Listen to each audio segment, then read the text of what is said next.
Hello बच्चों, how are you? Hope you are fine. बच्चों, आज हम chem expert Verma sir channel पे आपको एक नए चैप्टर के टू दी पॉइंट बात करेंगे जिसका नाम है एटॉमिक रेडियस। जी हाँ, एटॉमिक रेडियस एक ऐसा टॉपिक जो रियली में बहुत इंटरेस्टिंग टॉपिक है, लेकिन इसको सही से पढ़ाया नहीं जाता। अगर आप नहीं समझे हो ना तो समझ लो आज, ठीक है, क्योंकि इससे अच्छा मौका नहीं मिलेगा। दोस्तों, distance from centre of nucleus to the outermost orbit having electrons, मतलब सेंटर ऑफ न्यूक्लियस। अरे न्यूक्लियस का भी तो कुछ वॉल्यूम होता होगा ना, न्यूक्लियस का वॉल्यूम होता है, तो न्यूक्लियस के सेंटर से आउटर मोस्ट ऑर्बिट तक के डिस्टेंस को ही तो कहेंगे क्या, एटॉमिक रेडियस। और एग्जैक्ट एटॉमिक रेडियस कैलकुलेट नहीं कर सकते भैया। क्यों नहीं कर सकते? क्योंकि probability of finding electron is never zero even at large distance from nucleus. तुम जानते हो ना कि electron is more as a wave less as a particle. तो इसका मतलब ये हुआ कि इलेक्ट्रॉन की प्रोबेबिलिटी न्यूक्लियस से कितनी भी दूर चले जाएं जीरो नहीं होगी। And an atom do not have sharp boundary, so atom can not be isolated. Now so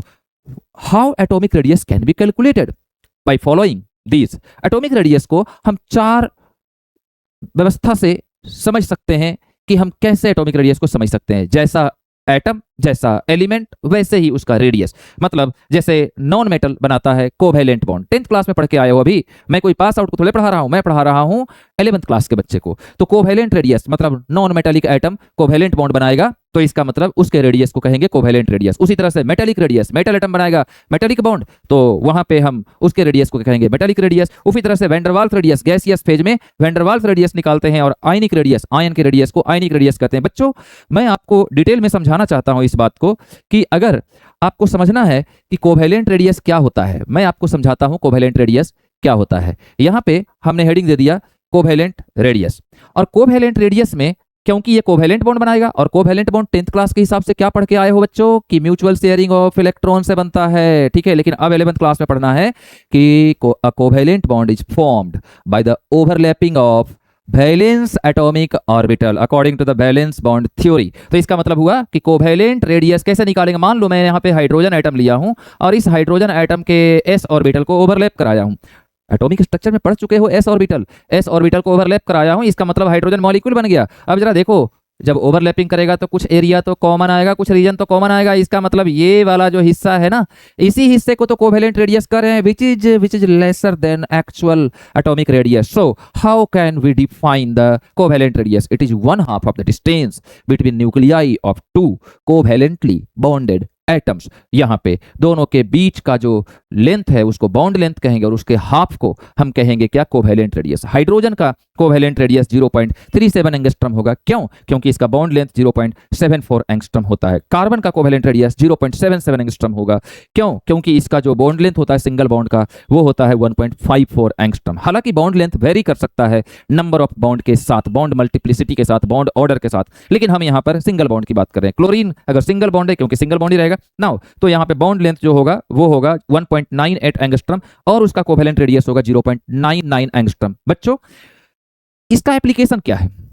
देखो, अगर मीथेन मॉलिक्यूल आपको दे दिया और आपसे पूछ रहा है कि बताओ CH बॉन्ड का बॉन्ड लेंथ क्या है, कुछ नहीं करना है, डायरेक्टली आपको covalent radius of carbon plus covalent radius of hydrogen कर देना है। जबकि अगर आपको HCl का बॉन्ड लेंथ पूछे तो जैसा कि आप जानते हो कि HCl एक डाइपोल है, मतलब एक पोलर मॉलिक्यूल। इसमें जो कोवैलेंट बॉन्ड है वो पोलर कोवैलेंट बॉन्ड है, partial positive charge partial negative charge. इसका मतलब somewhat there is attraction between these, and therefore some amount of bond length must be reduced. Therefore we can calculate the bond length according to the Shoemaker and Stevenson rule. This is covalent radius of hydrogen plus covalent radius of chlorine minus 0.07 difference of electronegativity का square. And this was given by two scientist Schomaker and Stevenson, जो कि NCERT में नहीं है, लेकिन जब आप JEE की तैयारी वगैरह करते हो तो ये सब जानना चाहिए। मेटालिक रेडियस क्या होता है? दोस्तों देखो, मेटालिक रेडियस को समझने के लिए आपको दो लेवल पे चीजों को समझना पड़ेगा। एक कि अगर आप सीबीएसई के लिए पढ़ रहे हो तो एकदम सिंपल सा डेफिनेशन है सीबीएसई में, क्या है कि it is 1/2 of the distance between nuclei of two metallic atom placed close to each other. मतलब दो मेटालिक एटम है, दोनों क्लोजली प्लेस्ड है, और दोनों के न्यूक्लियाई के बीच का डिस्टेंस का half. Obviously it gives approximately exact atomic radius. But क्या मेटालिक रेडियस का ये डेफिनेशन एग्जैक्टली करेक्ट है? ये आप कमेंट करके जरूर बताएंगे, क्योंकि मैं आपको बता रहा हूं, मैंने अभी जो बताया है ये definition, this is only for CBSE, but for JEE और NEET is it correct? So ये कमेंट करना है। लेकिन अभी मैं आपको थोड़ा आगे ले चलता हूं दोस्तों, और आपको बताने की कोशिश करता हूं कि वैन डर वाल्स रेडियस क्या होता है। तो चलो हम लोग वैन डर वाल्स रेडियस देखते हैं। वैन डर वाल्स रेडियस क्या होता है? सपोज मान लो कि आपको क्लोरीन का van der Waals radius find out करना है, और आपने क्या किया, एक कंटेनर में गैस लिया। कौन सा गैस लिया? HCl गैस ले लिया। ठीक है, HCl में भी क्लोरीन होता है, आप चाहो तो Cl2 भी ले सकते हो, आप चाहो दोनों को मिक्स भी कर सकते हो, लेकिन Cl होना जरूरी है। देखो, कोई भी मॉलिक्यूल कॉलिजन से पहले एक निश्चित डिस्टेंस तक उसमें वैन डर वाल्स फोर्सेस होते हैं, और उसके बाद हम उसी डिस्टेंस पे जब हम मेजर करें तो देखेंगे दोनों के न्यूक्लियस के बीच का डिस्टेंस जितना आएगा, ये नॉन बाउंडिंग कंडीशन में है, उसका हम हाफ कर देंगे। ऑब्वियसली एक्चुअल एटॉमिक रेडियस से क्या हो जाएगा, इसका वैल्यू ज्यादा हो जाएगा। तो देखो, एक्चुअल एटॉमिक रेडियस से कम covalent radius, actual atomic radius के लगभग बराबर मेटालिक रेडियस, और एक्चुअल एटॉमिक रेडियस से ज्यादा वैन डर वाल्स रेडियस। तो ऑब्वियसली मैं इस बात को कह सकता हूं कि वैन डर वाल्स रेडियस सबसे ज्यादा होता है, फिर होता है मेटालिक रेडियस, और फिर होता है कोवेलेंट रेडियस। तो बच्चों, यहां पे हम इसको डिफाइन कैसे करेंगे? It is 1/2 of the distance between nuclei of two same atom of two same और different molecule placed close to each other. जैसे van der Waals radius of chlorine वो 1.80 एंगस्ट्रॉम है, तो जबकि अगर हम कोवेलेंट रेडियस देखें तो 0.99 एंगस्ट्रॉम था। सिंपल सी बात है कि वैन डर वाल्स रेडियस ज्यादा होता है। इनर्ट गैस, नोबल गैसेज में यही वैन डर वाल्स रेडियस के कारण ही उसके साइज एक्सेप्शनली बिगर होते हैं। Now ionic radius, ionic radius क्या होता है? जैसे मान लो कि कोई आयंस है, और हम ये बताना चाहते हैं कि कोई टेस्टिमोनियल इलेक्ट्रॉन है, और अब देखना चाहते हैं कि वो आयंस, मतलब कि जो आयंस है उसके न्यूक्लियस का इंपैक्ट उस इलेक्ट्रॉन तक है या नहीं है।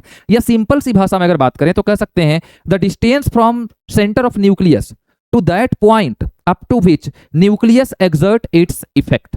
ठीक है, मतलब किसी भी आयंस के रेडियस अगर आपको फाइंड आउट करने हैं तो उस आयन के न्यूक्लियस से आपको एक टेस्टिमोनियल इलेक्ट्रॉन रख के देखना है कि क्या वहां तक इसका अट्रैक्शन जा रहा है, इन्फ्लुएंस जा रहा है। अगर हाँ, तो फिर वही आयनिक रेडियस हो जाएगा। ऑब्वियस सी बात है कि अगर हम इलेक्ट्रॉन का नंबर कम देखेंगे तो आयंस जैसे कैटायंस है, इलेक्ट्रॉन का नंबर कम होता है तो साइज भी छोटा हो जाएगा। Na+ का साइज छोटा होगा Na से, Mg2+ का साइज भी छोटा होगा Mg से, जबकि Cl- का साइज Cl से बड़ा होगा क्योंकि इसमें ज्यादा इलेक्ट्रॉन है।